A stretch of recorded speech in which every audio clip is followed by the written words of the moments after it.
Well, welcome everyone to this virtual e-conference organized by the Sustainable Development Solutions Network, specifically the group we have that works on sustainable agriculture and food systems. We're really excited that all of you could be with us today. We've been running a series of e-conferences on a number of different topics, including fall armyworm in Africa, nutrition, climate change, and we have some upcoming. So stay tuned to our website if you're interested in that. A little bit more broadly about the SDSN, we're a network of over 1,200 universities in about 130 countries, and we work on the Sustainable Development Goals and trying to get more of the research and knowledge and experience out of academia and into the hands of other sectors, government, the private sector, civil society to help SDG implementation. We are a membership organization. Membership is open to universities. It's totally free. And if anybody wants more information about that, I look forward to seeing you on our Mobilize platform where I'd be happy to answer any questions. Just some logistics about the day. Speaking about the Mobilize platform, please recall that you should have received an email from Linda Veldhuizen inviting you to join our virtual conference platform. It is a space where you can share resources and publications, connect with speakers, talk about other work that you're doing in this area. And so we hope everybody uses it as a nice complement to these online forums and a way to sort of connect and network with other conference participants. Some other things I'll just mention as we get started. Please use all of the best conference practices for joining a virtual event. Please mute yourself when you're not speaking, and please don't turn on your camera unless it's your turn to ask a question. There are a couple different ways you can ask questions. You can raise it in the chat, or there's a feature where you can raise a hand and somebody will call on you, in which case you could then unmute yourself, ask your question, and then please remember to put yourself back on mute. I'll also be reading the chat periodically throughout the day, so if anybody has questions about how to do something, feel free to use that to help troubleshoot the connection. And without any further ado, I will turn it over to Professor Rebecca Nelson to introduce this conference and the little 3-day series that we'll be doing. Thank you so much, Lauren. So it's really a thrill for me to start off this electronic conference. The topic of bringing resources from sanitation into agriculture is one that just seems very timely, given the worldwide interest in circular economy and the realization of that our food security and even our planetary well-being depends on getting as much carbon as possible into the soil. So I'm really grateful to Lauren and Linda, who are here on the call. So Lauren Barreto and Linda Veldhuizen have been staffing the SDSN and supporting this event, and they were really the ones that have done everything needed to make this happen. So I'm extremely grateful to them for this, and I'm really also very thankful to the 3 speakers today. We will start off with the, as listed in the introductory material that Lauren prepared. Tom Wassenaar is listed 3rd, but he'll be the one to lead us off today. He'll give a general introduction to the subject matter. And then Johannes Lehmann, so Tom is based at CIRAD in France, and then Johannes Lehmann, based here at Cornell in the United States, will be speaking next. And we're hopeful that Professor Adama Ilu from the University of Ouagadougou is going to, or from Ouagadougou in Burkina Faso, will be able to get online. Are you here, Adama? I haven't spotted you on the list. There's always the possibility of internet challenges, and I hope he'll be able to connect. If not, I guess we'll rearrange as necessary. But anyway, so Tom has agreed to give that general introduction here, and he's a friend of mine that I met while I was on sabbatical in France last year, or was it this year? Last year. I learned about this idea of facilitated regional industrial symbiosis from him. So he's been a scholar of the idea of mobilizing organic resources since his doctoral dissertation days. He's working as I mentioned at CIRAD, the French Agronomic Research Institute for Development, based in Montpellier in France.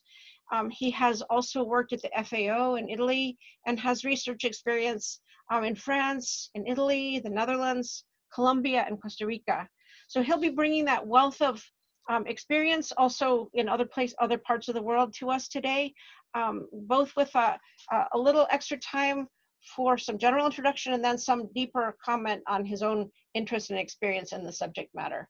And then, so we'll have Tom give that 2-segment presentation and then take a couple of questions. So if you have a burning question, please raise your hand and we'll just take a couple of questions right after Tom's presentation, and then we'll move on and hear from Johannes and hopefully from Adama Ilu as well. Okay, Tom, over to you. Are you there? All right. Thank you, Rebecca. Yes, I am. Try to get my presentation up. You should be seeing this right now. Looks great. Great. Okay. Well, thank you very much for giving me the occasion to start with the general introduction. It indeed will be a very general introduction. I summarize here, I think, what is the main topic of this conference is resource recovery from sanitation. And I'd like to provide you with as large and a common background for us to share and to start off this conference. So put it as much as possible into perspective. And I think that, well, what brings us together here is the following observation, really, is that human individuals, correctly fed, take in the equivalent of, on an annual basis, of some 3.4 kilograms of nitrogen and 350 grams of phosphorus. And for at least the adults among us, we observe that excretion is pretty much equivalent. And then, of course, this brings to mind the idea of, wow, how wasteful. And probably we should try to seek ways to bring some of that back in front. Well, wasteful to some extent, indeed, but the fact that there's no assimilation or embodiment doesn't necessarily mean that things are wasteful. That's what I'd like to put forward on this first slide. And then there is the fact that, in fact, we could see this as well as economic activities. And economic activities meaning the transformation by man of matter, and economic activities hardly ever seek to trap elements, except for gold in the bank, which for some mysterious reason, and building materials. But many others activities like this one see elements flow through them. The difference being that economic activities generally add value while doing this, whereas here value somehow is lost. So I think that's the core point that we should be worried about. And is the scope for seeing ourselves somehow as our metabolic system as a way, as an economic activity that would allow these elements to continue to flow in a harmonious manner. And while doing that, of course, we should first clarify why in the first place nitrogen and phosphorus deserve so much attention. What's really the concern with them? And in fact, they are strongly linked to unsustainable development, which is most eloquently described by the landmark work by Stefan and co-authors from 5 years ago on planetary boundaries, which means the capacity of our Earth system to persist in a Holocene-like state. And they clearly identify that for them, it's the nitrogen and phosphorus are indicator variables of the status of biochemical flows, and they observe that there clearly we're in the beyond the capacity of the Earth system to persist in a Holocene-like state. Now, in fact, what they do is instead of assessing in and outflows of a human individual, Stefan et al. Look into the world, they put the World Land Service center stage, and then they look exclusively into the and nitrogen and phosphorus outflows, and only those into surface water. So of course, then their red classification of phosphorus as nitrogen is related to ocean anoxic events, freshwater eutrophication. And they come up with a conclusion saying that, well, given that the addition of phosphorus to regional watersheds is almost entirely from fertilizers, the regional level boundary applies primarily to the world croplands. Well, it is a strange way of turning things around, because it's only the world croplands they looked into in the first place, and that led to their conclusion of the addition of fertilizer to the watershed. So maybe there's more that we should look into. And a second result of their work is that they try to map these the alert areas, and then they come up with a conclusion suggesting that the redistribution of phosphorus and nitrogen from areas where it's currently in excess to areas where the soil is naturally phosphorus poor may simultaneously boost global production. Well, I think we should grant them with the fact that they're not suggesting here to move our excess outflows from red areas like in Europe to green areas like sub-Saharan Africa. But redistribution means, I think, zooming into either of these areas, well, we will probably observe that they're composed of both of green and red. And green doesn't at all mean that that's the sustainable part, because it may as well be a lack of these elements and an excess of elements that hampers the Holocene-like state.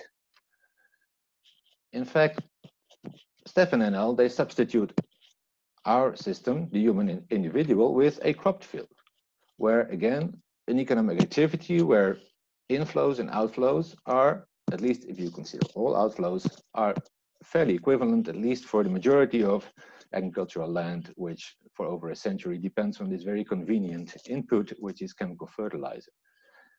And their work illustrates the fact that the issues are not that much related with the status of that land, but where the destination of the outflow. And I'd like to add to that also with the origin of the inflows. Well, that makes it important for us to put this into perspective too, because this is, if I summarize it here, is what Stefan and I'll look into. But it's connected to many other flows.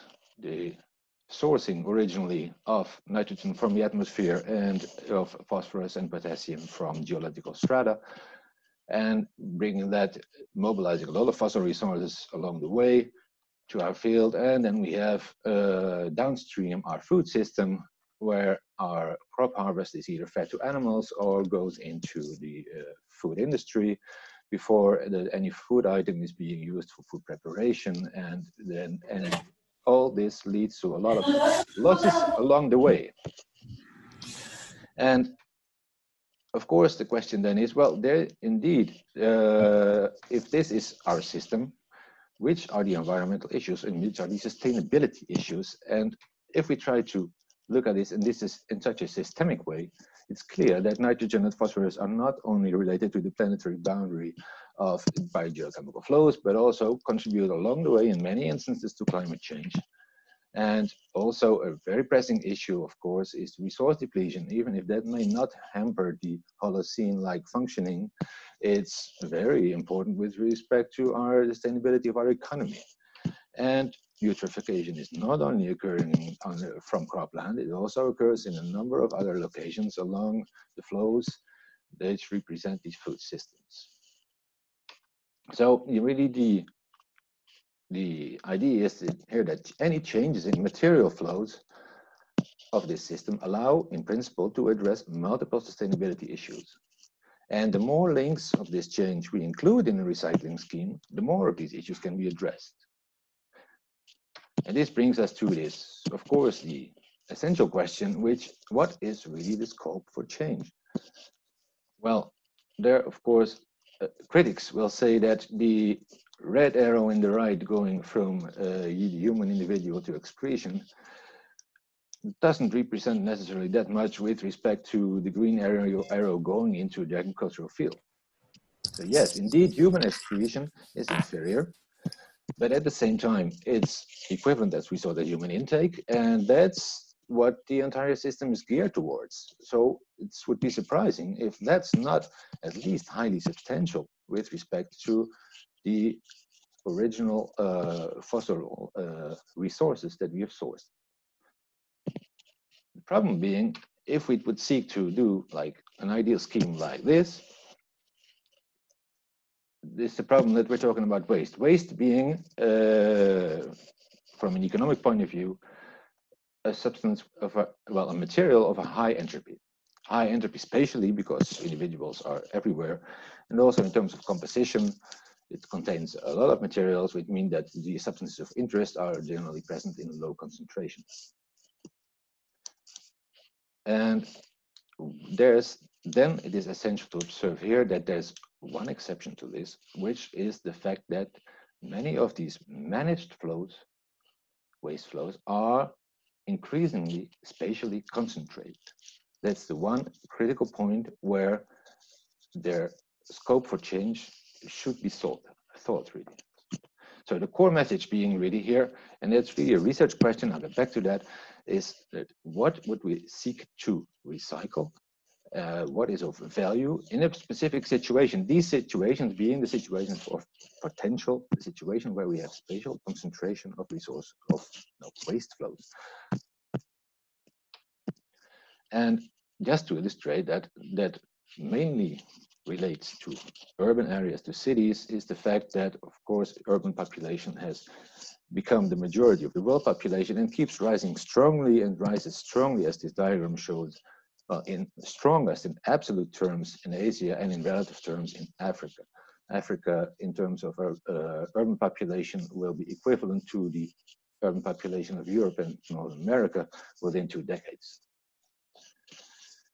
So that's the main observation, but that also means that this urbanization means dietary shifts in general. So people consume other food, more animal products in general, and we have, since this is provoked by economic development, which we so much desire to have, it comes with another range of other economic trends, like intensification, vertical integration, and spatial concentration, which translates spatially into location near markets, being cities. So there's a lot of diversity of economic activities related, probably situated into peri-urban areas near cities.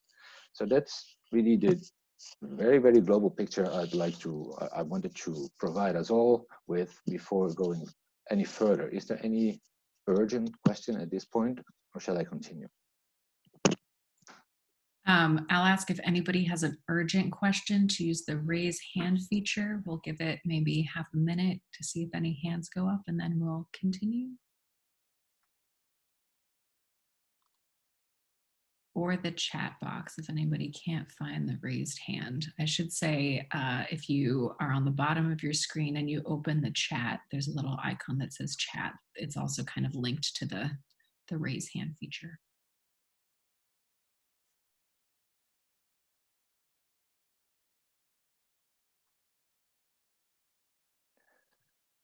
So we have one question in the chat, which I will read out for everybody. From Sahil, you mentioned that 3.4 kilograms N per habitant per year was excreted. Therefore, overall, assuming 7 billion people, there's a potential 23.8 TGN recovery manure. How much realistically could be recovered globally? Thanks for that question. Yeah, thank you. Well, we haven't made that assessment yet.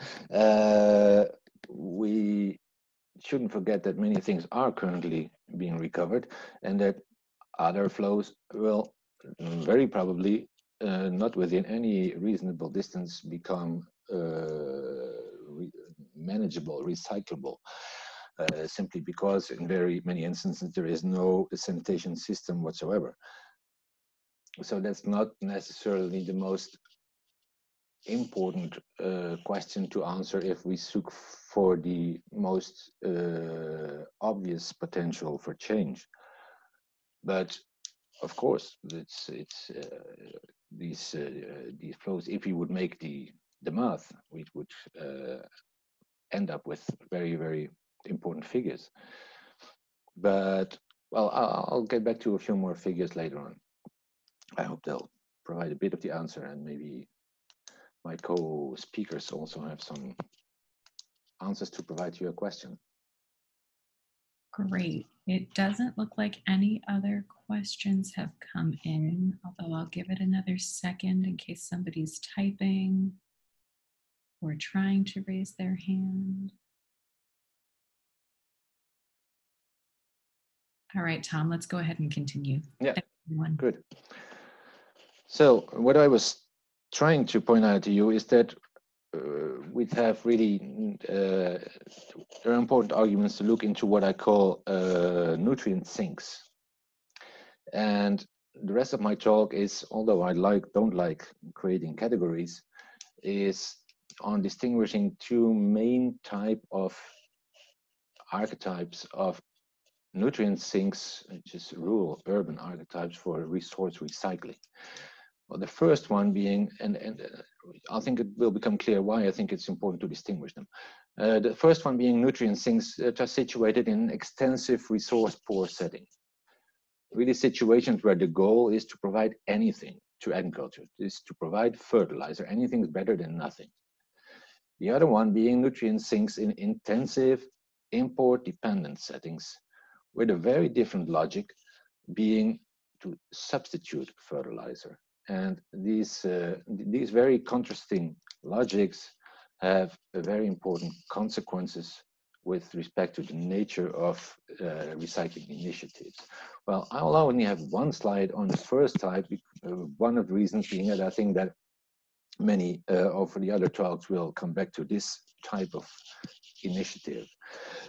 It's many situations in Africa are of this type. I think that situations where we have little fertilizer use and where we have many small to medium cities. That's what this map shows. That really over the coming decades, urbanization will be very important in Africa, but will largely concern small and medium cities. What does that mean for recycling? That means that we are confronted there probably with a fairly low waste flow diversity, because these cities don't justify for a very important presence of food industry, for example. But the advantage being that when we have a high rural urban proximity, so that makes these characteristics, make these systems fairly suited. Of course, it's a strong simplification for more like single waste flow recycling, that often in addition to already existing single waste flow recycling initiatives with a short chain, low tech nature. And well, I'm from a research institute, so I'm of course talking about research, and there is also in these situations important roles for research. Maybe the most important one being to inform on the drawbacks of current waste management practices, probably inducing increasingly health issues, not only related to pathogens, but also to organic contaminants and a range of things. And the other one being to assure that fertility constraints in these conditions are addressed as correct as possible. How efficient is it to seek to recycle nitrogen to mainly phosphorus limited soils, for example?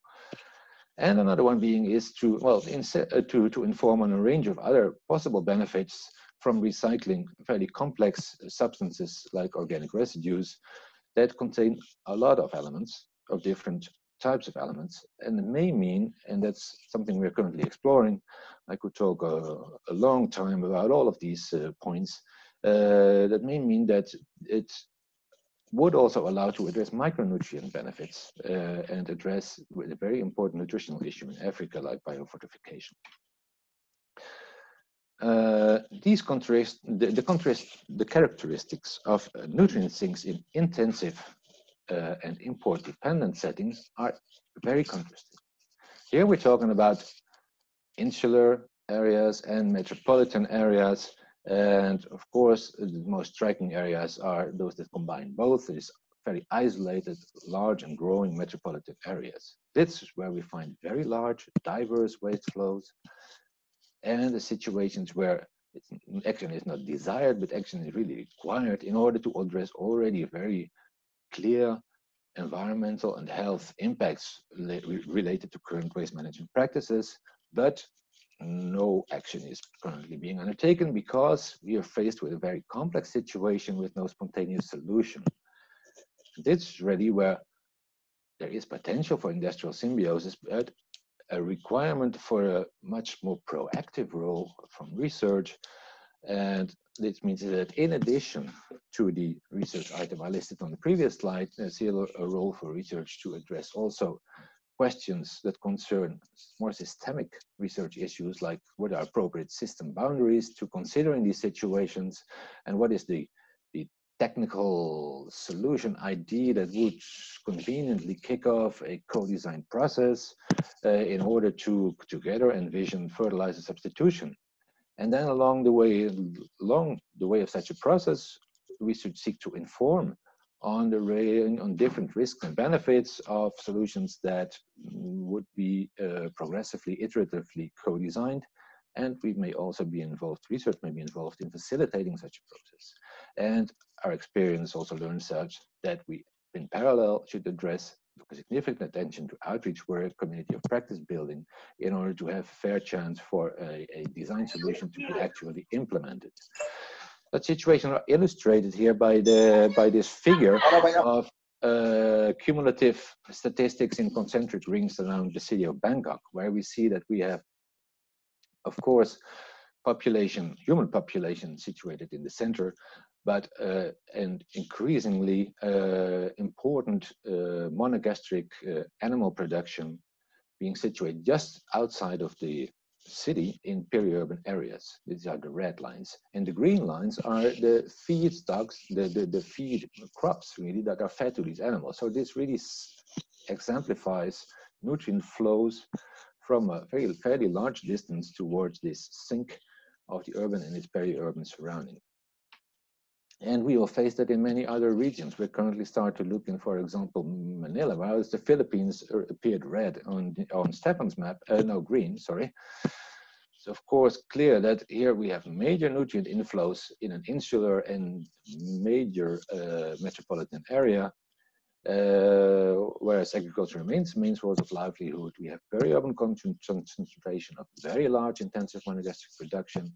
We have large peri-urban food processing industries, slaughtering, dairy, sugar, and we have already very clear pollution issues with Manila Bay, Laguna, and there is sludge, waste, and sludge management issues are pressing issues.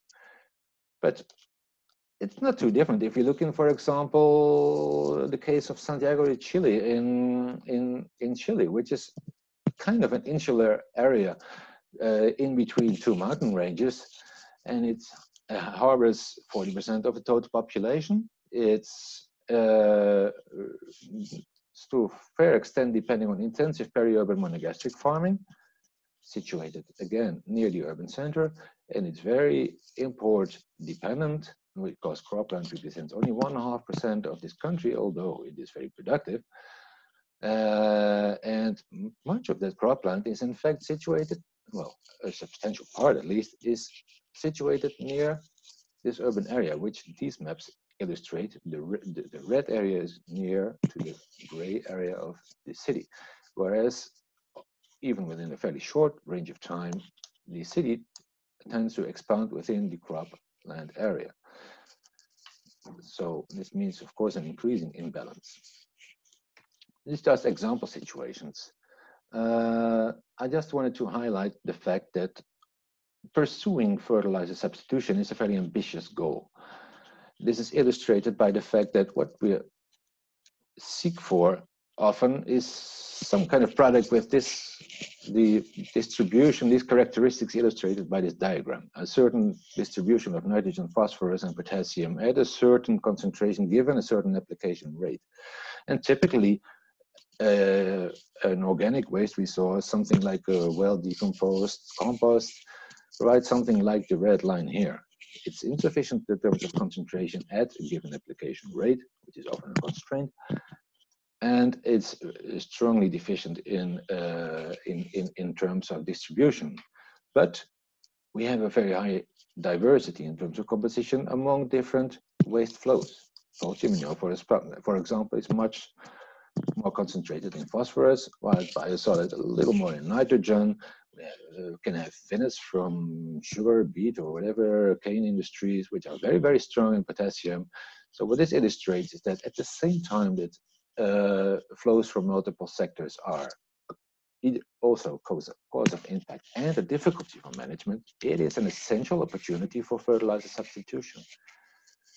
Because mixing them in correct proportions and processing them in order to address the concentration constraints is generally the only way to come up with a satisfactory substitute.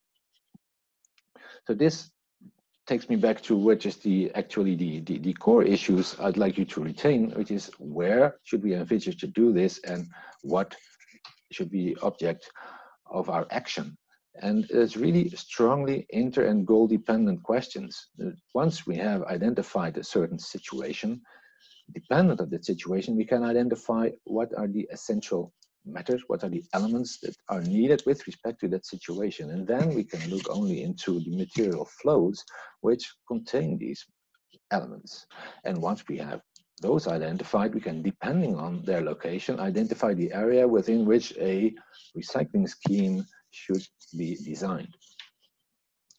Now, I wanted to make it a little bit more concrete by taking you to Paris and its surrounding cereal basin. Or if we look into element flows through this large basin around Paris, well, critics will observe that these figures show that there's a fairly small proportion of nitrogen used in the very intensive cropland areas surrounding the city that goes actually into the city. But well, of course, much of this, the flows that go out, go into other cities. And we could also see it as an opportunity because there is a huge local demand. And if we look into the city itself, we see that, well, we see a number of things here on this slide. First of all, we see that there's a luxury intake here by the inhabitants of the city. We have 4.9 kilogram of nitrogen per inhabitant per year, instead of the 3.4 indicated earlier. And we, of course, much of all this is excreted. And we also see that it's not excretion doesn't mean just disposal in some environment, but there's a sophisticated management system in place here. And then we observe that this sophisticated management system has the curious goal of eliminating nitrogen. Well, of course, we don't eliminate elements, but we take them out of the managed flows and seek actively to put them back into the atmosphere. Well, one may say that this is a wonderful atmospheric recycling scheme with this same nitrogen being picked up elsewhere by our Haber-Bosch process, but it comes with huge energy costs on both sides. But it shows this system that we have, the fact that we have a very active management of waste flows, that there's a lot of capital invested here, and that also from a material point of view, we have centralized flows. So we have a considerable opportunity, if there is political willingness, for management change in order to envisage redirecting the flows and have an intentional larger flow back to the regional agriculture. But we shouldn't look only into what that outflows, we should also look into the other side of the urban food system, where we see that our 4.9 kilogram of nitrogen is less than half of what's per capita entering the food system. Much of that from the slaughterhouses, for example, going back in a suboptimal way to agriculture. And we also have other technical systems in place, the food waste management, waste collection, where we can fairly reasonably, depending on political willingness, which is increasing in our bioeconomical agendas, envisage change. And we should even look into possibly very low in nutrients, but in other organic waste sources that may be required to in the processes of transforming our waste into anything useful. In this case, that concerns, for example, green waste collection or horse riding stables, which are very important in the surroundings of Paris. So really the message is assembling flows in proportions adapted to demand.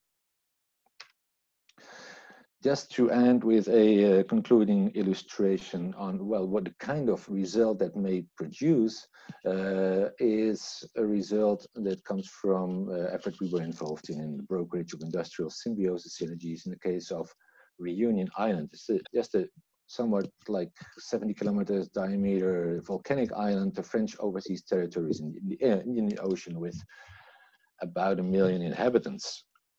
And it's a region importing virtually everything it needs to feed its population, to feed its crops, and to feed its animals, and hardly exporting anything. And it's really a waste, it's really here a strong constraint on development of individual economic sectors. And we have a diversity of waste flows illustrated in this gray box here. And finally, the designed solution is, well, one of the solution design is just very schematically illustrated here, but it illustrates the fact that it really exploits the synergy among the diversity of waste flows.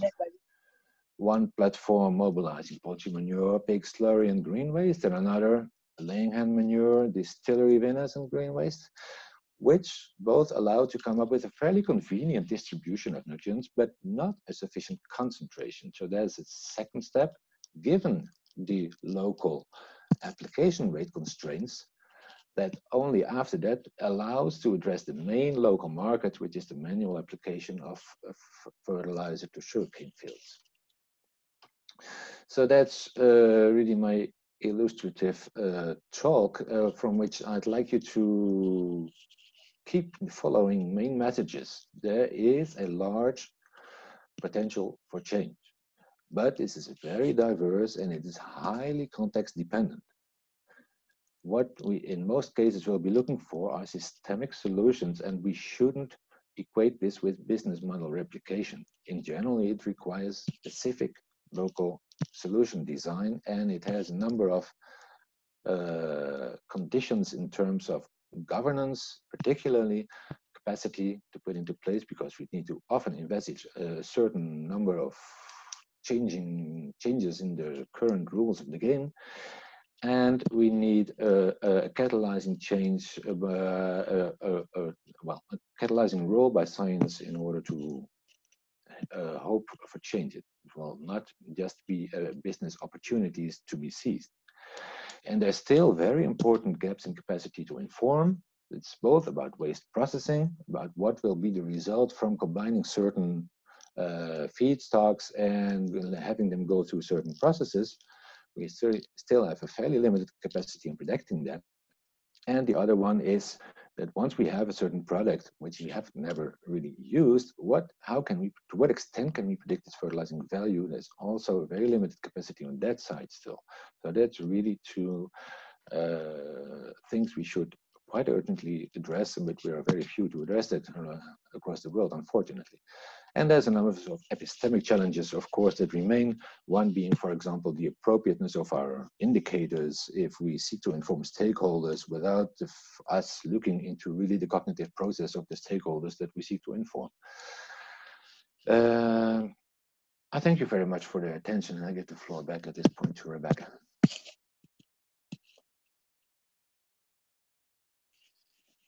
Sorry, thank you so much, Tom. That was absolutely fascinating, and it was great to hear you speaking through it. I had gone through your slides, but your narration added terrific value from my perspective.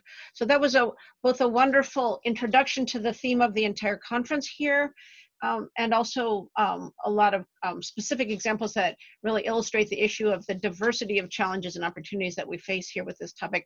I should have added at the beginning when I introduced Tom, and maybe quite a few people have joined the conference since the beginning anyway. So just to say that Tom is a geographer, soil scientist, and environmental scientist based at the French CIRAD Research Institute for Agronomy for Development in France. And the project that he leads, the unit is called, he's deputy head of this unit called Recycling and Risk. And I think that's actually also another important sort of point to make at this, maybe at this juncture, reinforcing that there's both enormous opportunities here for resource recycling, but also there are significant problems, risks to be managed through the process. So anyway, thank you so much. I think we had promised to give a couple of people a chance to ask questions. And so Lauren, could you choose which questions we're going to put forward at this time? Yeah, I think we'll take the question that Alejandro asked, and I think we will hold the second one from Cecilia for both speakers after the second presentation, because I think it's a more general one that both of them could have an answer for. The question from Alejandro that we'll take now is, The bacteria or gut microbiome are, have a denitrifying function. So the question is, how can we measure this? Is it significant? What are your thoughts?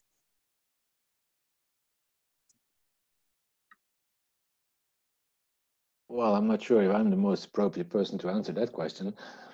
It's, but I don't think bacteria, a gut microbiome, has a particular denitrifying function. It indeed, of course, it leads to the fact that our excreta have a fairly large proportion of mineralized nitrogen, which can be an advantage or a disadvantage in the context of recycling. But it doesn't mean that there is, that it still means that all the nitrogen we take in is concentrated in our liquid or solid excreta. Maybe Rebecca has anything to add to this. I wish I did. Johannes, do you have anything to say on that one? No, I would stay in the soil. I can say something about soils, but not about the gut. I'm also not aware of gut microorganisms that produce N2O. In the soil, I wouldn't be worried about gut microbiome because the soil microbiome is very competitive, and most of the gut bacteria will not survive the soil environment. But there we have, of course, in the soil, a denitrification problem that we need to look at. But that's largely divorced from the gut microbiome, as far as I know. Okay, so Lauren, are we in agreement that we'll now segue to Johannes's presentation? Yes. Yep. And Johannes, you'll be projecting from your computer, I assume, is that correct? Yes, I will do that. Okay, great. So then I have the honor of presenting, first of thanking Tom so much for his presentation, and of welcoming Johannes Lehmann now to make his. So Johannes is an international professor of soil science here at Cornell University, where I myself am located. So we have heard first from a Dutch scientist based in France, and now we're hearing from a German scientist based in the United States. So Johannes got his training in Germany and did his field work actually in Kenya, working with the International Center for Research on Agroforestry, now the World Agroforestry Center. And for the past couple of decades, he's been working on a lot of basic research to do with soil organic matter, carbon sequestration in the soil, and nutrient management, as well as a bunch of very applied issues as well, particularly in Ethiopia and Sierra Leone. He's done some work on with rural smallholders on biofuel and biochar production. And I first kind of encountered the subject at hand when we were both involved in the dissertation of a student who was working on latrine wastes with Sanergy in Nairobi, and we'll be hearing from Sanergy later in this series. Johannes has a bunch of international roles and national roles, and he's a highly cited scientist. So again, thank you so much for joining us today, Johannes, and I'll turn it over to you. Thanks so much. Thank you, Rebecca. Thank you, Lauren, for staging this. Thanks everybody for attending. Thanks for Tom's setting the stage. So I'm a soil scientist, and so I'm looking now at the back end of this material, how we might be using it in the soil, and how much there might be in relation to what we need. I will give examples that are near to my own research, but use it as a stepping stone for making some general remarks.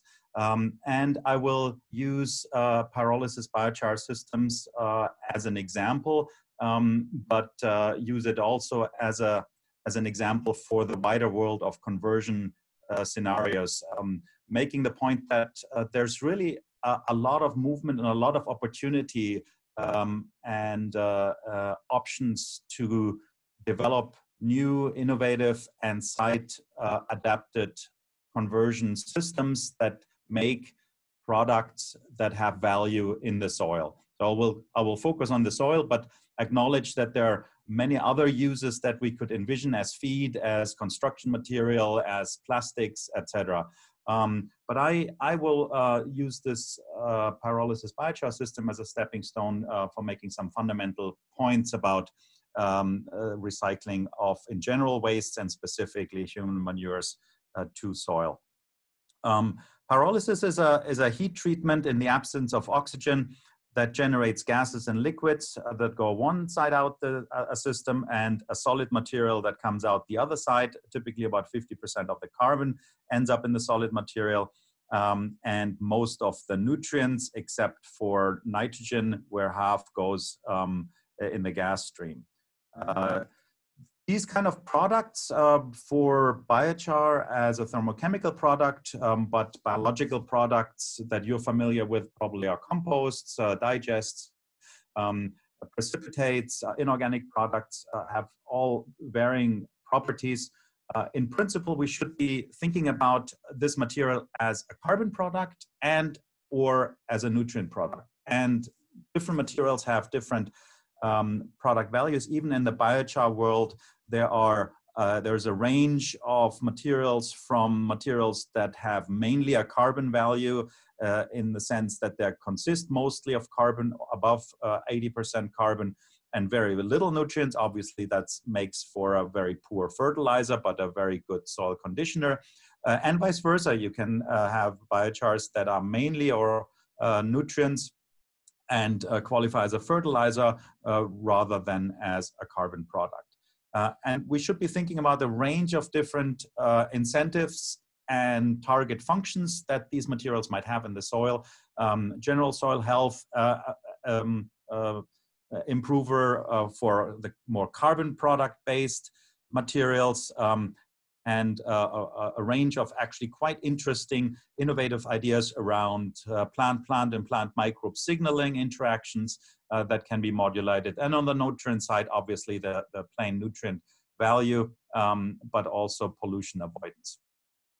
Just want to make very quickly some points that this is all actually coming full circle a little bit. We had night soil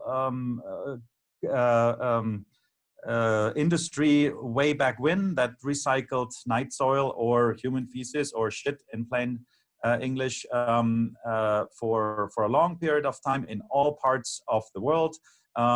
We have had other materials such as bones that were vigorously advertised here since the early 1800s. There are industries that promote bone, and we have bone char. If we're going back to my pyrolysis example, stepping stone, we have that for a long time, and it's still on the market, and fortunately coming back. We have soilscapes that are intensely modified by in this case night soil. In Northern Europe, they're called plug and ash. In the Netherlands and Denmark and Northern Germany. So these are entire soilscapes that are modified by the amendment of human excrements that can be studied today, and they're magnificently fertile. So those are all incentives to have a look at what are the chemical composition. And one important point from these squiggly lines and complicated or seemingly complicated graphs is that we really want to look at the behavior, the biogeochemical, the chemical and biological behavior in the soil, because there are some very interesting opportunities. So as an example here, from slaughterhouse waste or bones, we can make, with thermochemical conversions, we can make materials that actually have a very low water solubility, which can be very good if you want to reduce off-site transport and reduce eutrophication, which is undesirable, but increased what's shown here as formic acid phosphorus, so the phosphorus that's available actually to plants without being overly water soluble. So,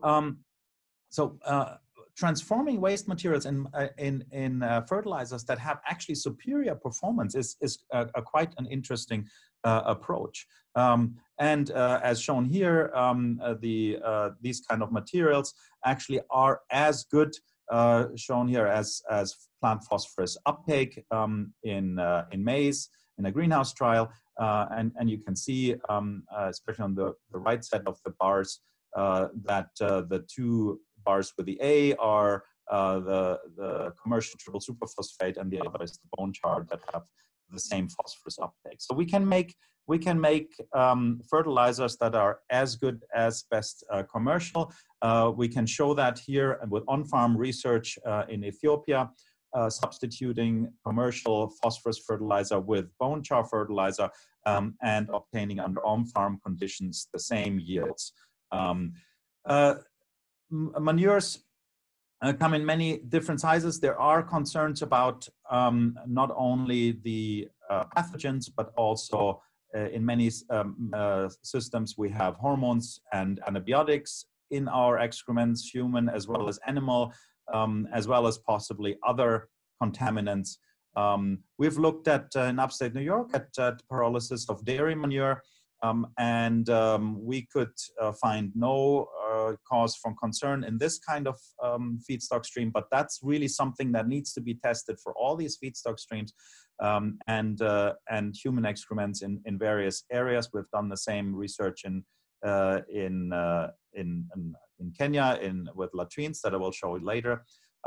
Interestingly, the retail value in upstate New York for a potting media that was made with dairy manure pyrolysis products was about 1,900 tons, $1,900 per tons.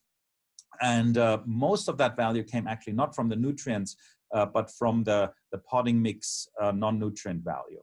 So only looking at the nutrient, that's, I think, is not sufficient. We really have to look at these materials as an opportunity for getting more value than just the nutrient. Nutrient important, but it's not the whole story and not the whole opportunity.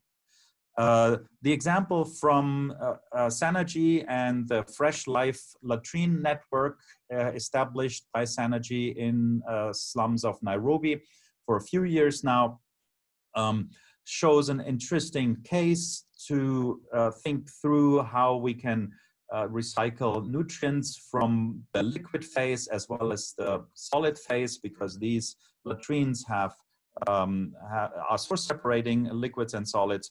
And the solid material in our attempt, we would, with our approach of pyrolysis, we would utilize the solid and can make a fertilizer out of it by thermal treatment. And I will show you some values and some dollar values as well as nutrient values in a little bit. But we have, of course, always a challenge to get nutrients out of the very dilute liquid form. In this case, this is urine, but you can imagine this is happening also in wastewater treatment plants. A big challenge is then always to get nitrogen out. There are various techniques for phosphorus, and we see more and more techniques being developed to precipitate phosphorus out. Nitrogen is harder to precipitate out. We have looked at adsorbing techniques. There are filtration techniques that are slowly coming online. And we found that some of the adsorption techniques remove quite a bit of nitrogen already. We get here, as you see, from a material that has 3% nitrogen to after 4% or 4.5% nitrogen material, so over a 1% increase, 1 percentage point increase, so 30% increase in nitrogen. That's encouraging, but is not changing the world in this area yet. What might be another avenue is stripping ammonia gas out. Nitrogen, as we've heard from the question earlier, has the various gas forms. One of them is ammonia, NH3, that can be driven out. And we could show that we can make a carbonaceous product that then retains up to 18% nitrogen. And there are other techniques that might even go higher. So these are slowly coming, will be researched. They're not commercial yet, but there's a lot of movement in this area. I want to say quickly something about biochar climate mitigation and climate mitigation. With these kind of approaches, we need to look at the environmental performance, not just from a nutrient perspective, but also from climate change mitigation. And there are typically two entry points. One is the mitigation of the emissions, and N2O is part of that, as from the last question, with the material itself. So what do we do with the material that we convert? And the second is, once we add this material to soil, what happens then? And these are two different questions that are very often muddled together, and we have to really make sure that we separate them and do a full life cycle assessment. When we do such full life cycle assessment, including building the machines at the front end and decommissioning at the back end, all the transportation for pyrolysis systems, here as an example, we do find opportunities that are really significantly having a significant abatement values. Here shown in now up to 1 ton or a little bit over 1 ton of carbon dioxide equivalents per ton of dry feedstock. So those are really important opportunities. Another angle that we should look at is the energy production through the waste. We know that waste can have energy, and we need to make conscious decisions how much energy we want and how much material we want and what kind of material. And these can be trade-offs. As you see from this, feedstock comes in on the left side, and on the right side we're generating energy, or we are generating solid materials. And in this case of a biochar, we are sequestering about half of the energy in the solid material. So that's a trade-off that we need to think through, and say, is that should we use the energy in these materials fully to offset fossil fuels, or do we want to have value, carbon value and nutrient value in our ecosystem, and carbon drawdown and lower CO2 in the atmosphere? So those are important questions to ask. As an example, it is possible to offset significant amounts of fossil fuel. Here in an example for a poultry farm who has been using all its poultry manure and offsetting annual costs of $66,000 in heating costs for the farm. The waste recycling system, this is where I end, is the fourth chapter in my little story, where we, again, I'll look from the biochar lens, but you can substitute that for any other conversion system. We need to look at what kind of opportunities are there in terms of agriculture, urban, or dedicated feedstock waste, and how much nutrients and carbon they contain. A couple of examples, upstate New York, because that's where I sit. I find this always instructive that there is as much phosphate in dairy manure as there is fertilizer sales for phosphorus. So that with just that one feedstock, you already see that we really need to think this through. It makes a lot of sense to link production, agricultural production, and waste management. An example in Ethiopia, where we looked at slaughterhouse wastes and looked at how much phosphorus is in slaughterhouse waste annually. We come up with significant numbers that amount to about half of the annual phosphorus imports for the country of Ethiopia. That is about $50 to $100 million worth annually.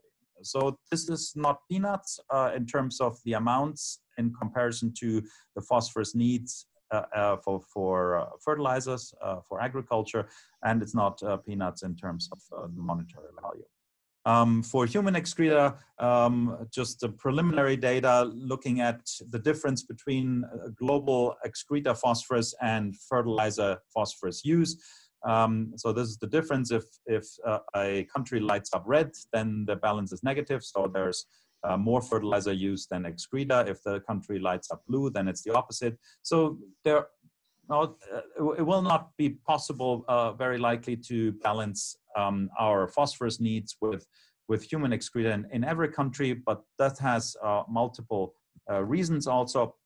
But there are countries where at the moment we might be able to satisfy nutrient needs. And in most countries, probably this is at the moment not applied to soil, whereas with animal manure, you might say, and Tom made that point earlier, most of it is probably added to some soils, offsetting some fertilizer at the moment, but in all likelihood, more used as a disposal strategy than as a judicious resource management strategy. And I think that's a very, very big difference.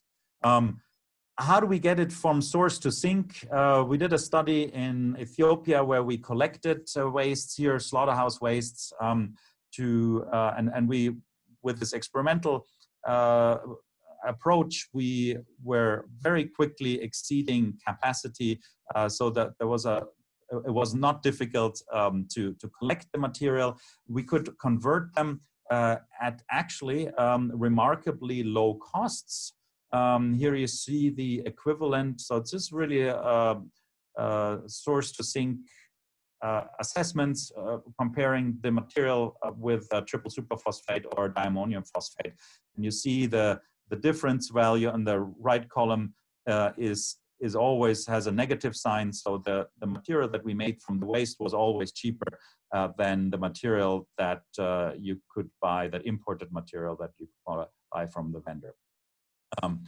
But of course, there is an acceptance challenge to waste materials utilized as fertilizers. We did a willingness to pay study with experimental auctions where farmers actually had to pay us to obtain the material, and we gave them DAP, so diammonium phosphate, in comparison to our waste produced fertilizers, and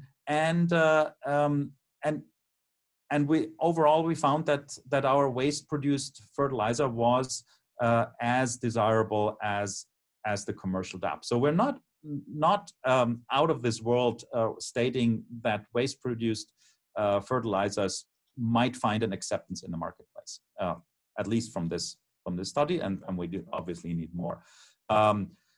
The value of human manure, there's less information about that. Willingness to pay studies have not seen or done, but comparing it with other materials, and in this study, this is what Rebecca mentioned earlier, the student doing a study and comparing this judiciously with other materials that are in the marketplace, and coming up with a monetary value that is about $200 or $300 per ton of amendment. So that is already getting into the range of what farmers pay for commercial fertilizers. So again, there is opportunities that should be followed up on. The last slide, take-home messages. I think recycling options exist for many of the wastes right now. They need to be refined. There's even for human wastes, the nutrient use efficiency and production costs can be as high as the commercial fertilizer, and the perceived value we've shown can also be as high as commercial. In this case, imported mineral fertilizers. There's a very active field of basic and applied research, as well as commercial development beyond struvite, which sort of has been the workhorse for liquid nitrogen phosphorus recycling. But there's much more that can be done and is being done at the moment. Thanks a lot. Great, thank you so much, Johannes. That was terrific as well. Wow. Great. So I guess we will open the floor for a couple of initial questions. Before we frame that up, I just want to ask, I don't see Professor Ilou on the line. There might be some connectivity issue with Burkina Faso today. I don't know. So anyway, if our third speaker is unable to join us today, we can just go ahead with a general discussion. So, Lauren, do you want to select a couple of questions to start out? Sure. So we have one that I'll come back to from the earlier talk. It's the only one that I see right now in the chat. So I will just remind people, especially because some people are coming in and going out. Oh, so we also have a request that people turn off their video just because it was interfering a little bit with some of the ability to see the slides. I'll make a note of that as well. Thank you so much, Kofi. I'll make a note of that to say that at the beginning with my logistics for the next 2 days, tomorrow and Friday as well, to avoid that from happening, and apologies for that inconvenience.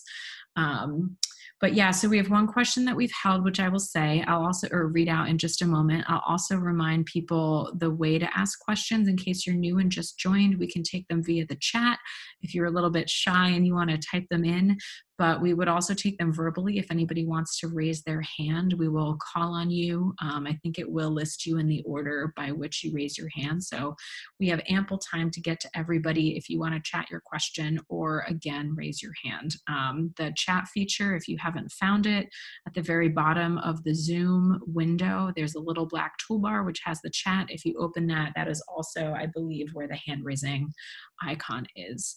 And Rebecca too, I mean, again, we have ample time for discussion, so I'll also just leave it open-ended to you if you have anything that you also, as our moderator, want to put to our two speakers. But sorry, getting to the point, the question we've been holding from Cecilia, is human waste generally standard in terms of nutrients, or are there factors that could make the nutrients vary significantly, like consuming different foods, different methods of waste management, and would any variation in this affect its use? And given that Johannes was also talking a lot about livestock waste, I would say that as well. Is there a difference between human versus cattle versus poultry? Is there a difference between, as Cecilia was saying, different kinds of human waste versus different management practices for cattle or other livestock? And sort of to both of our speakers in general, if you'd like to touch on this, the diversity of different kinds of waste and how that varies its use.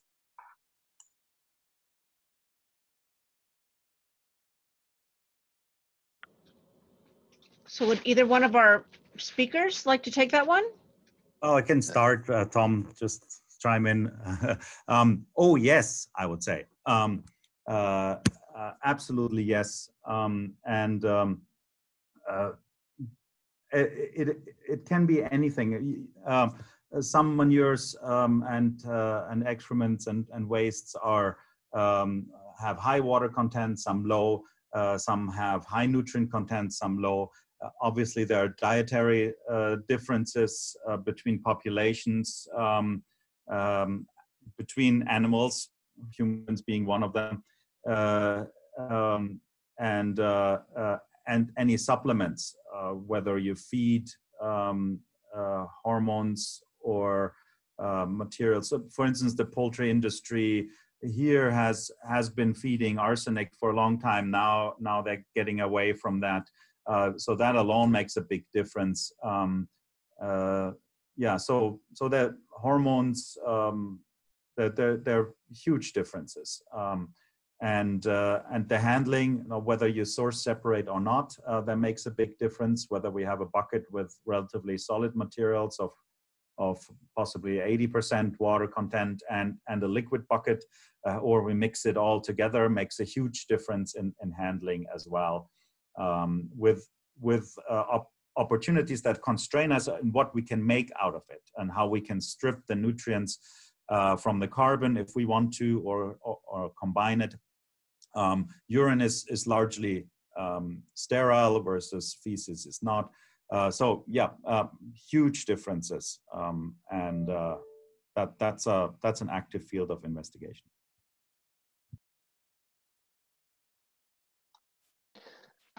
Yeah, I haven't got much to add to this, of course, and I just wanted to come back to the fact that I highlighted that in my presentation as an important opportunity. It's really these huge differences are a potential for synergy among these sources where we can find them spatially co-located. And of course, metabolisms of physiological metabolisms of humans and animals lead to some kind of harmonization, although it indeed depends a lot on our feed, diet intake, etc. And ruminants are fairly different in what they take in with respect to humans, and it depends indeed on the post-processing, etc. But still more different from these different flows are those that come from the food industry. I'd really like to highlight sources like from the dairy processing, like from the vinasse I highlighted, which is really the ultimate product of the sugar industry, which is in many countries very important, and they are very concentrated. They are really, because they're big industries, they are very important. They're locally very important flows, and essential resources for certain elements that are relatively little present in others. So yes, I confirm, very important differences. Great. I'm going to skip around just because we have a couple of follow-up questions specifically on this line of conversation. So Linda's asking, relating to the comment you made on antibiotics, are there other, in human waste, is there other sort of effects from antibiotics, birth control hormones? I know in the US you have very high use of pharmaceuticals for things like diabetes and high blood pressure. And does that contribute at all to these recycling centers? And then sort of a related follow-up question again from Cecilia, biofortification and biofortified crops. Is there a specific type of waste that would work better, that would serve for this purpose beyond the NPK nutrients like zinc? Is there any example of successfully using waste to fertilize a biofortified crop?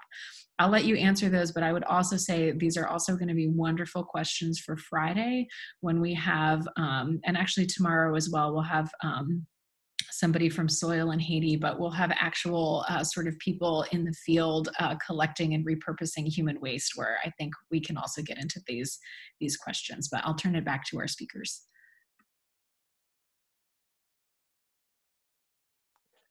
Yeah, okay. Yeah, so there all of the above. Thanks for the question. I would add maybe microplastics. That is something that's an emergent contaminant that we have not really considered 10 years ago, but is an active area of exploration right now. Obviously, there are very few conversion techniques, and none of the biological conversion techniques will ever work for microplastics. So you're probably always stuck with thermochemical techniques. And that is a challenge with high water, high moisture content wastes. Most of the antibiotics and hormones and other endocrine disruptors also require higher heat or pressure for decontamination. There are some successful biological conversions. Microorganisms are remarkably adaptive. Actually, there are microorganisms that eat microplastics also, but whether this becomes a fast decontamination approach that satisfies materials to be added safely to soil is a good question that I think needs more exploration.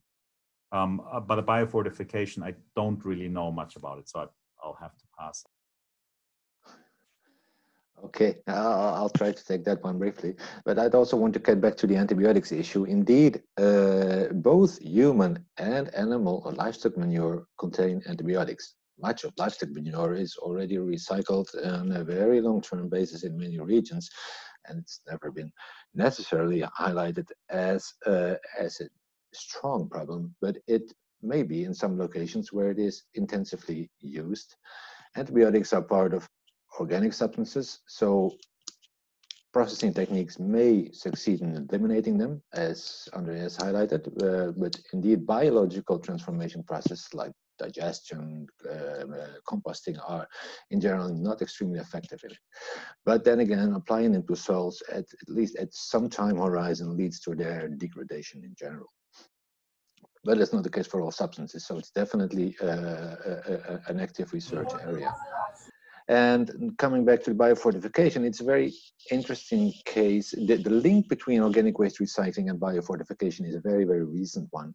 We're currently studying that in an African Union research project, where indeed in Africa we have very strong market nutrient deficiencies in crops, particularly indeed zinc, but also iron. And the characteristic of organic waste, the interesting part with respect to classical chemical fertilizer, that it contains a range of elements which in many cases are considered as being contaminants, but they may also be considered as micronutrients, particularly the case for a number of these trace elements. So indeed, I can't present you any results yet. Project is running for over a year only.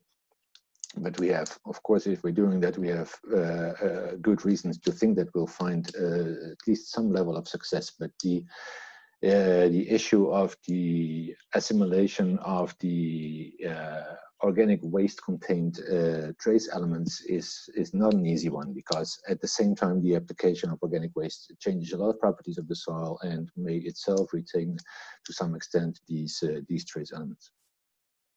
I want to quickly follow up on what Tom just said and mention heavy metals and arsenic specifically. Obviously, they're not organic; they are inorganic and pose a big risk. And those cannot be denatured. They can only be made less bioavailable, but they will not go anywhere, and they will accumulate as long as we add them to soil. And that's actually one of the examples where business as usual is not necessarily the solution, funny enough, because phosphate fertilizers contain quite a bit of cadmium, not really a lot, but enough that over the human history of adding phosphate fertilizers every year, the accumulation of cadmium in our soils, and those soils that have received mined phosphate fertilizers for now 50, 80 years, that poses a problem. So now business as usual is maybe not even the solution, and looking at the opportunities that Tom mentioned, that there might be actually feedstock streams that have very high phosphorus, can generate very high phosphorus materials that have very low heavy metal contaminants. So actually, maybe I don't think we have actually the luxury to say, let's not think about wastes, because we do have a problem nonetheless.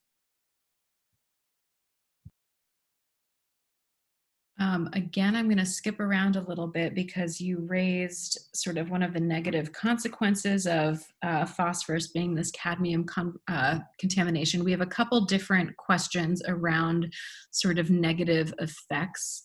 One of them is from Jessica. Is there any concern about over-fertilizing the soil using recycled manure specifically? And then the second question about negative effects is from Toledo, who's asking about negative effects of using biochemical fertilizer on the soil.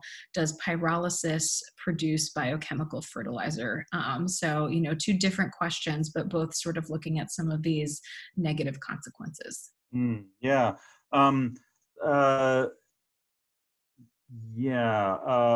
Obviously, any heavy metal going into a feedstock stream will come back out in it. So we need to think about that very carefully. In terms of animal manures, we need to, and this is really one of the opportunities here, and we need to make sure that there are opportunities, is that at the moment, most of these materials that we've been talking about are a waste material that soil application is mostly a waste disposal approach, which means you will always try to over apply. And that causes all the well-known effects of eutrophication with phosphorus in sweet waters, in lakes and streams, and eutrophication and dead zones in estuaries from nitrogen. So making a material out of waste the handling of the material is not primarily a waste management approach where you want to get rid of it with the least amount of cost, but it enters a fertilizer stream where you add it just enough so that it meets crop needs, but not more.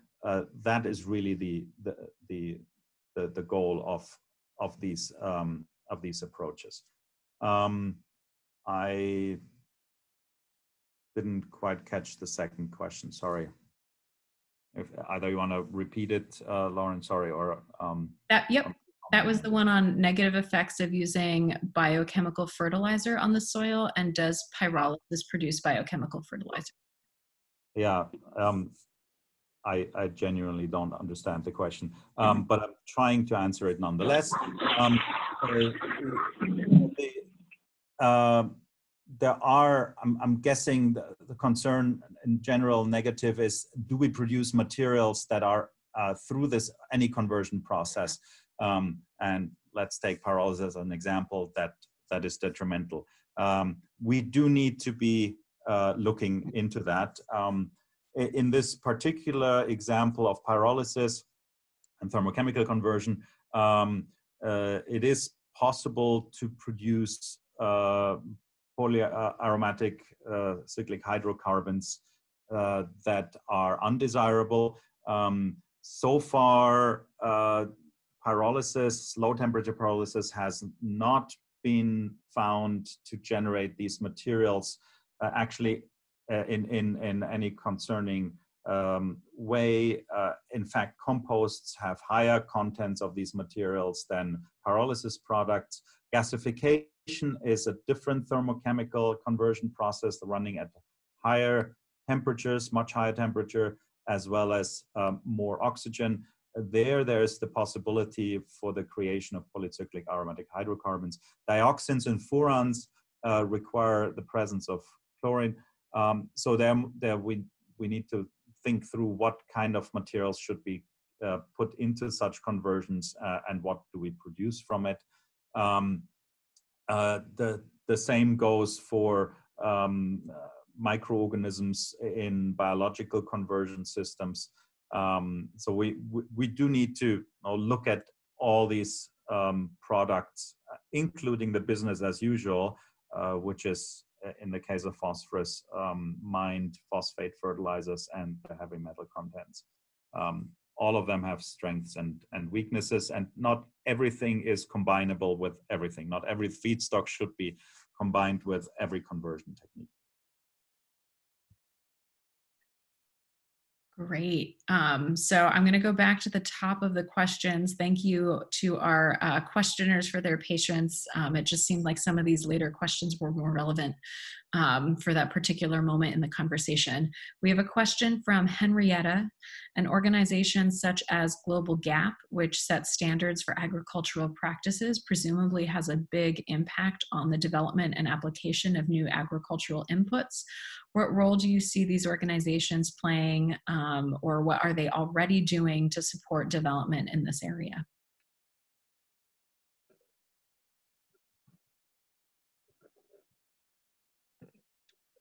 Yeah, Thomas speaking. I personally don't have an answer to this question. I'm not familiar with these organizations. Yeah, I don't, sorry, I also don't know Global Gap. I mean, at this point, I would think that the more the merrier, and the more diversity of views from the NGO sector, from commercial companies, from municipalities. We have a lot of municipalities around us to say we need to have a solution to a waste management problem and a environmental problem. Here in upstate New York, we cannot swim anymore in our lakes in the summer because of eutrophication. They close the lakes. That's a huge problem for the tourism industry, apart from obvious problem of drinking water and natural resources, as well as the municipalities saying, where should we put our materials, and the farmers saying, this is unfair. You still want to drink milk, and you leave us with the problem.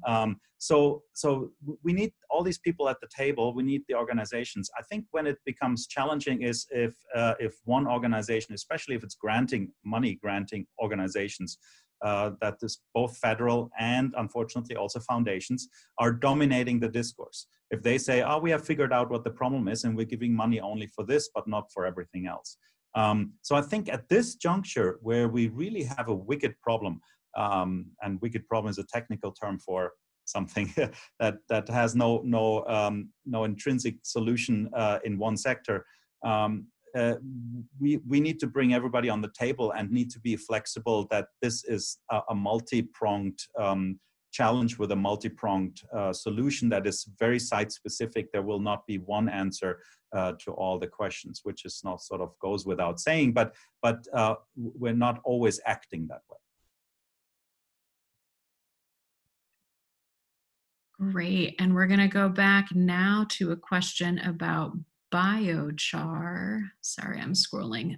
This is from Will Gard regarding biochar. Were there any community concerns or cultural practices that prevented the acceptance of using or buying the biochar? Do you have any lessons learned in working with communities in Ethiopia to use the biochar soil amendment?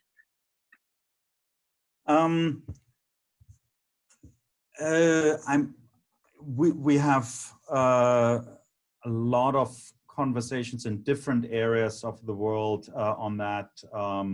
Rebecca mentioned a project in Sierra Leone and Guinea. We right now have a project on landscape restoration with biochar in Burundi, Ethiopia, Kenya. We did a large study in Kenya that was a participatory research design project where we spent 1 week with farmers and did resource mapping in the farms, looking at the different soil resources. The farmers identified their cropping system and soil, fertility constraints, and as well as their household cooking needs, because obviously no resources either go for cooking food, for building, or for adding to soil, feeding animals. So in these smallholder ecosystems, there's really, we need to look at all the areas. We cannot just be a soil fertility expert that says we have one solution here, because it impinges on taking away organic resources from one area, impinges on the services in another area of the village or the household. And again, now in some communities there is just within farm gates not enough resources to do something, because they have no resources left, and we do not want to deviate crop residues or other residues from this material, from other purposes to make biochar. So in these cases, we have to look elsewhere or find completely different solutions. So looking at it from a systems perspective, we will always find that there are very individual solutions for individual people. What strikes me as being important is put these options all in the mature options in a basket for people to grab out of what they need at a particular time to lift themselves out of poverty or find a solution to an environmental problem. But I think there's a very site-specific discussion. So in general, yes, there will be.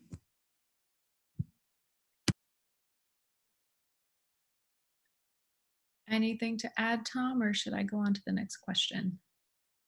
Oh, go ahead, please. Great. So I think this will be a common thread throughout the 3 days that we're meeting here online. This comes from Linda. It was something that was a frequently asked question when people registered. They were asked to, share their questions and concerns. In the work that you've done, have you found that the key challenges are technological, sort of having the technology to process waste, Or is the bottleneck with policy frameworks and having sort of an enabling environment to allow this work to be done? Or is it more socio-cultural objections? I know this area is a very traditional taboo in most cultures, if not all cultures.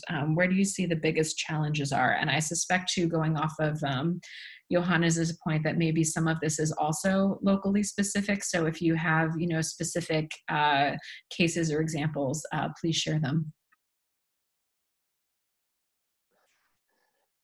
Yes, Tom speaking. Wow, it's a good question, but indeed hard to give a univocal answer to that. Indeed, if initiatives are about recycling human waste in particular, in many cultures there will still be an issue of acceptability, but I think bottlenecks are in general multiple. And if there's indeed involve all those cited and involve also knowledge gaps, but according to my experience, mainly a main bottleneck is the economic one, at least in the what I call the type B areas, the excess intensive areas, nutrient sinks, where we have diversity of flows, and we seek to substitute fertilizer. Substituting fertilizer is in many conditions still an economic challenge, and it's a bottleneck and requires, in many cases, I think, subsidy schemes and things like that in order for nutrient cycling solutions to be competitive. Thank you. I agree. That's I mean, it is a very complex issue, and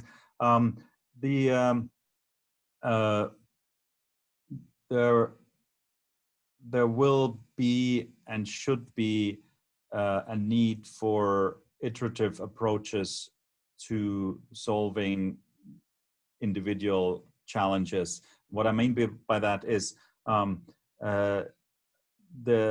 the technology development should be responding to a regional or local need and opportunity. Adaptation of the technology to the local needs are absolutely critical.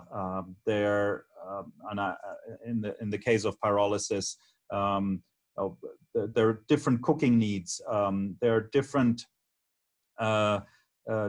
Some people like to stand up when cooking, some like to sit down, some cook injera, which is a big plate, some cook beans, which take 3 hours.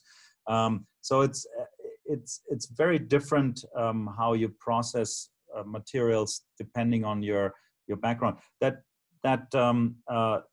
The adoption of technology, and we know that's from switching off a light bulb. How do you get people to switch off a light bulb when they leave the room?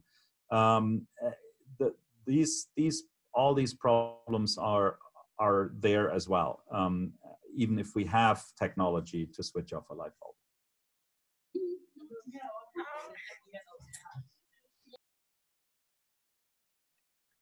Great. Our next question comes from Luc Girard. There's an urgent potential to recover nutrients from waste through biogas production. Waste as a byproduct from anaerobic digestion is rich in carbon and nutrients. Does the experience of biogas plants projects in Europe, do you think this is relevant for developing countries? If I may start that one, yes, absolutely, and I wouldn't even contest the fact that it's something originating from Europe or the West. In any case, it's a millennial-old practice in China, for example, where farmers have a very often simple anaerobic digestion pits below their kitchen to feed their light bulb. In the case of Africa, it's indeed not very widespread yet, but we have done ourselves a number of training activities, and it's there may be in many developing regions even more, at least easier accessible potential for biodigestion than in Europe. like to cite the case of Reunion Island I described, where there was a technical interesting potential for biogas production, but it was put aside because of regulatory constraints. We have often in Europe and fairly stringent regulatory constraints, and because of risks, biogas has fairly stringent constraints on its localization, and it was so much a constraint in Reunion Island context with high population density that it couldn't be put into action. But in general, I think it's very worthwhile to consider this process, which is fairly, well, it's not highly sophisticated technology. It's well mastered by now, and it has very often synergy with agronomic valuation of waste. There's not at all, well, very often there's not an opposition between options of putting waste to value for energy production over agronomic use. Indeed, as I highlighted, raw waste streams often have a fairly low concentration of nutrients, and the fact of putting them through a energy production transformation process leads to a co-product which is more concentrated in nutrients very often than the original waste flow. That's the case for biogas production, because we get rid of a lot of carbon and we get rid of, well, a little bit of water, and we can also separate flows then afterwards. So yes, it's there's important potential, but it's I think already fairly much looked into, but it's should always be part of the set of options one considers when looking into setting up a recycling scheme in a particular nutrient sink. Yeah, I agree with Tom. One should remember that now, although we'll get rid of some volume, some moisture, and some of the carbon, most of it will still be there after digestion. So it's not really a waste management strategy in the sense that it's gone afterwards. You end up with almost the same amount that you put in, but you are generating a high value product, which is methane. And it would be, if you had the opportunity, it would be a wise idea to generate that methane and utilize it. So and offset fossil fuel or wood fuel. So it's definitely, it should be in the mix, and it's eminently combinable with other waste management strategies, and might even facilitate downstream management through a digestion step. The economics of it, I think Europe has, as Tom said, Europe has shown that it can be done. There's always an adoption hurdle, and that maybe needs subsidies or feed-in tariffs. That is not the case in the US. We don't have a digestion culture here. It's not working at the moment, and there's not a lot of hope that it will. And this is, of course, as one of the someone in the audience asked, no, that's where policy is required. There's a very different policy environment in Europe than in the US, and that's largely why it works, or why it's adopted and works in Europe and not in the US.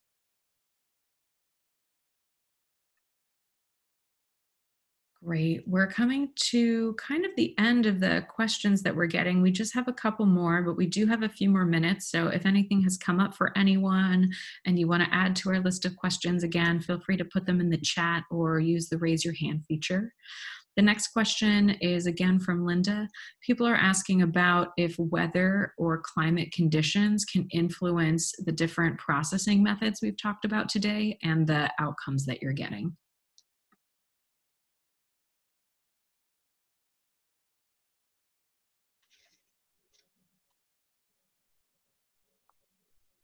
Well, of course, in general, not very directly, but if we go to the influence of climate on soil characteristics, of course, there's a strong direct link. but influence techniques directly, of course, there's a number of constraints. Well, there's a wide range of techniques one can think of, but we haven't talked, for example, about vermicomposting, which is quite widespread in, for example, India, which are processes which are very sensitive, much more sensitive than others, biological processes on climatic conditions. Of course, for when we were talking about biodigestion, well, in warm and hot climates, it may even be favorable to, it may favor the fact that we pass from a mesophilic anaerobic digestion to a thermophilic one, which is favorable in terms of abatement of organic contaminants, etc. But there's not too strong a link for the other processing techniques we've discussed today.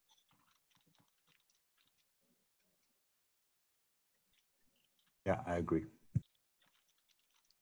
Great. So I just want to flag some of the comments we've received in the chat. These aren't questions, but Cecilia sent a link to Global Gap in case anybody's interested in that. These are exactly the kind of resources as well that we're hoping that everyone will share in the Mobilize platform. So I'll remind you that that exists. We're also going to keep that open for quite some time after the conference ends. So beyond this week, if you want to share resources, I know, Tom, you presented a lot of literature that looked really attractive. It's a great place to share that. Johannes, you mentioned some ongoing work that had recently started that you didn't have a lot of results on yet. As your papers come out or you have documents available, it's a great place to share that. But flagging that we have a link to Global Gap. We also had some comments about experience in India, where composting is done only through separate pits. It would be interesting to see if our speakers have any additional comments to add about that. And the same person is also sharing that biogas is a little bit more complicated in developing countries like India. They're asking a specific question, though, on your opinion on implementation of soil amendments.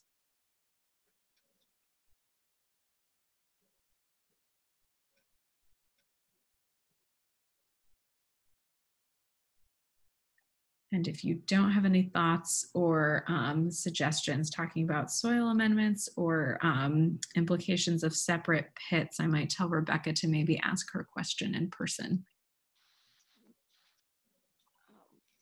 Thank you, Lauren. So, well, I've really appreciated some of the images that the presenters showed us of large and comments about large scale production. Tom was showing us how a careful examination of all of the organic matter waste that are produced can allow you to formulate a sophisticated and well-balanced fertilizer product. And that I can understand as a way of bringing together waste streams in a concentrated sort of urban environment and then producing a fertilizer product that's sufficiently attractive in terms of its contents and its format that you could get it out to people in rural production environments. So there's sort of that large scale industrial approach to producing, to fertilizer replacement. And I'm just wondering, I think we have on the line actually a sample of the 340 people or so who signed up for the conference coming from 80 countries. And I suspect that at least a bunch of them would be interested in very low resource environments and sort of wondering what options there are for biochar production or other formulations of fertilizers, for example, that can be produced on a very local, low resource basis. So I've seen, like, you know, the idea of making biochar just in an oil drum, or, you know, I'm just sort of interested to hear about how also, so rural people can produce very locally useful fertilizers, and urban people also might be able to do better in terms of fueling urban crop production, urban agriculture, or peri-urban agriculture with sort of lower tech, simpler, more community-based operations. Does that make any sense?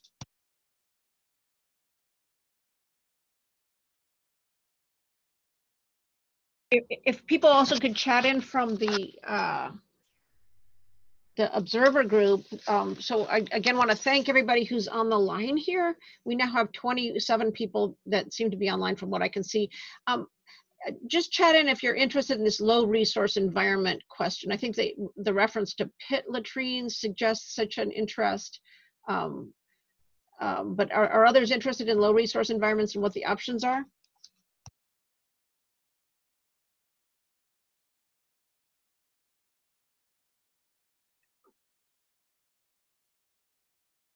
We have one yes. I know we're coming to the end of our time, but we have to have more energy and enthusiasm than this, guys.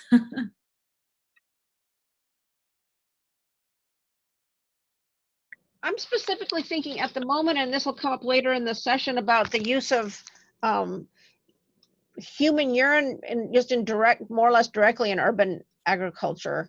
Bettina will be aware of the example that from a program that we're both involved in of the great success that's been seen in a rather remote area in Niger, in which thousands of farmers have used this, just the household urine to reliably increase their pearl millet production.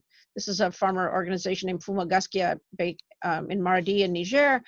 And it sort of raised the question in my mind of like, you know, that's a very sort of a low density area of the world, and they're able to use their own local urine to do dramatic increases in their farming. And what about urban areas? Is, you know, fairly low tech direct use of human urine in urban agriculture something that would have potential?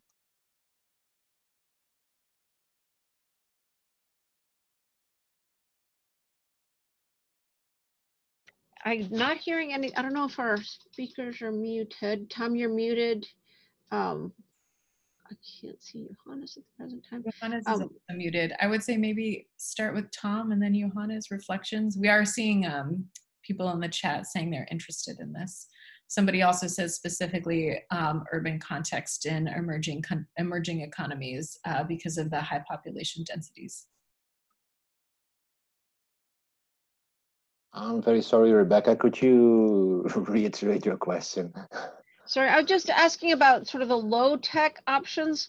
I'm very impressed, Tom, by the way that you outlined the potential for producing sophisticated fertilizer products from multiple valued streams that have different compositions. And so, and also some of the images that Johannes showed implied quite sophisticated possibilities that can bring multiple value streams together, multiple waste streams together to produce high value fertilizer products. And I'm just kind of curious if either one of you would like to comment on sort of the low resource options. I know that you have both worked in a range of contexts, and so I'm sort of, you know, I'm very impressed by the diversity of contexts and opportunities and the diversity of challenges, and just wondering if there are any comments on kind of the lower resource and in terms of successes that you know about in using waste streams without very high-tech, big capitalization investments. Yes. Well, I first of all would like to reduce the link that you make between complex situations with multiple waste streams and sophistication of techniques. I don't think there's at all there's a linear relationship here, and the example I showed from Reunion are very basic transformation techniques that have finally been selected in this co-design process. There's already a lot to be done by simply co-combusting various waste sources, which can be very interesting in many situations, which is really not very investment intensive. But I guess you're more hinting at single waste stream direct recycling, even possibly without any processing. And of course, we have studied that very much into already. Well, this is often practices that are prevailing in many regions nowadays, and since a number of a certain time. And particularly in Africa, we have been looking into urban waste streams going to peri-urban market gardening soils, etc., which is really which are hardly subject to any agronomic and even less environmental reasoning. So if we study these, they are often more in terms of the environmental risk that these practices represent than in terms of trying to highlight the benefits of such existing practices. Yeah, I think it's a good question, and I also think a smart working intelligence solution doesn't have to be complicated or expensive. It just has to be smart. But there is, of course, also a discussion about adoption and what will be adopted. And there's more than just it works. It has to be also desirable. And we had this discussion with the cookstove sector and recycling carbon to soils through paralytic cookstoves, and the cookstove world is, I think, something one can learn of, which has not been overly successful in the last few decades. And some colleagues and NGOs think that desirability of a technology plays a huge role, not just that it works. It has to be something that you want to do. And sometimes that means it needs to look cool.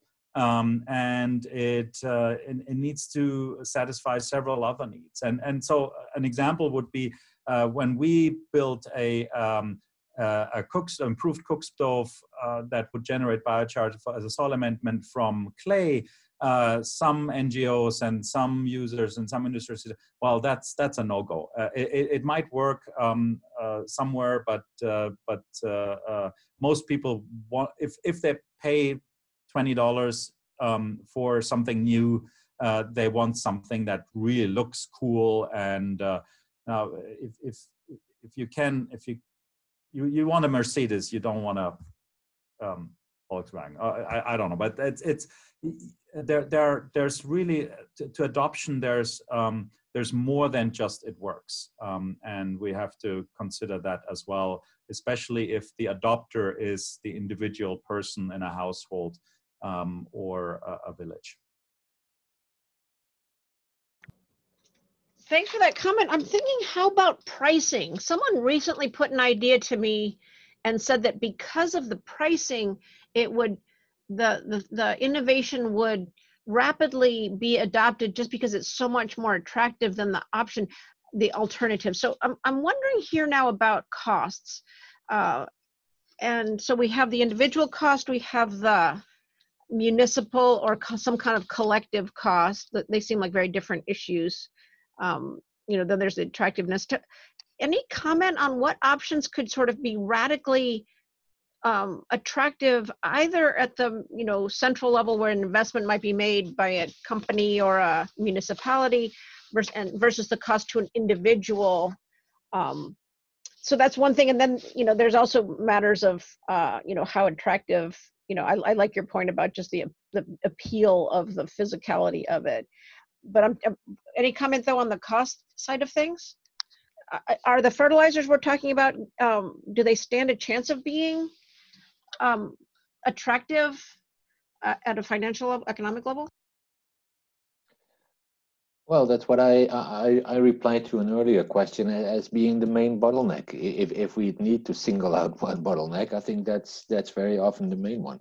And that's surely what justifies the existence of simple single flow, low tech or no processing recycling initiatives like we see in Asia, in Africa, for example, with the urine recycling initiatives.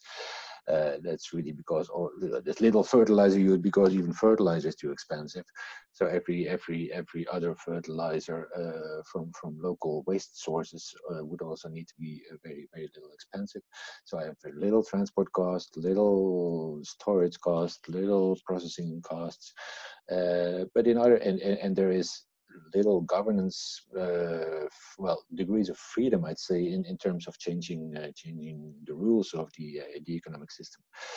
And as I highlighted for reunion, for example, then indeed, well, there are things even fairly very simple processing techniques, although the concentration of nutrients in the final fertilizer product was a main constraint and required some more processing, led to a cost situation which was just not competitive with respect to current fertilizer costs. But there we have a lot of levers to activate, and indeed local authorities were able to were willing to envisage change, be it by imposing increasing taxes on imported chemical fertilizer, or be it by subsidizing investment schemes for creating platforms, or for subsidizing farmers for adopting good agricultural practices, and compensating them in that way for adopting organic fertilizer instead of chemical fertilizer. And these measures together definitely allow to make the alternative scheme viable. Yeah, no, I think that those are really important points, and I really like Tom's point to say if farmers in certain regions can afford normal fertilizers, then what price point are we targeting even? I don't know whether that was implicit in what you said, Tom, but there are policy levers we need to enact here and demand. Obviously, now what does it cost to upstate New York has a $5 billion tourism industry. If the lakes are closed for the high season in July, what cost is that? Or the health of villages around Lake Victoria. What's that? So we need to internalize those costs into the waste management strategy. And I can't imagine that we're then very far off. But that's really a policy level that society needs to demand to enact here. And it's not at the moment, right? It's still cheaper to put something in landfill or on a given soil than to think through what else we can do with it. Yeah, am I right that we could use some case studies that do that complete cost analysis, Johannes? Like I'm thinking of Lake Victoria context, looking at the costs and benefits of different things that could be done. I mean, the question is who's going to pay attention to those cases. But have you seen good case studies that really look holistically at one question is, can you beat the price out of neck to neck with a bag of fertilizer? Another question is, if you take all of the costs and benefits together, what's the value to society? Have such cases been done? Yeah, that's a good question. Might need to dig around a little bit. I mean, our case from Ethiopia shows it can be done, albeit it's a somewhat low-hanging fruit to do with bones. To do human feces is a different thing, and yes, there are studies and initiatives to, for instance, value reduced water pollution, looking at property values and the change in property values along rivers that have been polluted versus not polluted. So there are ways to get at the dollar value of avoided pollution, but it is more difficult. My incomplete reading is that it's again a field that needs some additional methodology to allow a full costing of avoided pollution, including the cadmium in conventional phosphate fertilizer.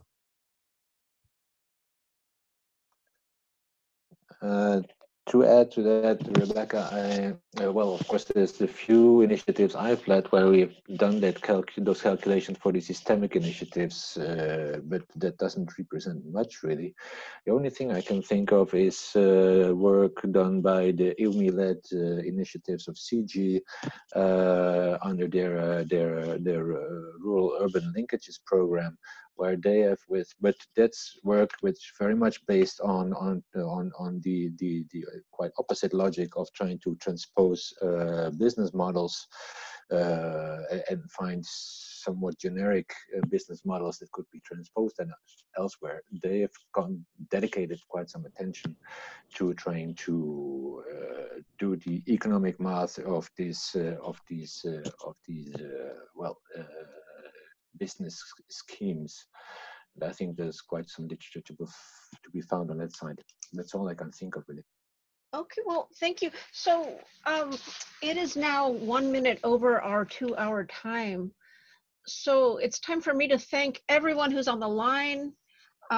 We've got 26 of our 340 registries on the line, and hopefully, we'll pick up more participants as the meeting moves on. I want to give a gigantic vote of thanks to the two presenters. Tom and Johannes, you did a fantastic job, and I look forward to watching the recording again to see if I can glean a higher percentage of the value that you've shared with us. I want to thank everyone who's on the line, and again, a huge thanks also to Lauren and Linda for organizing.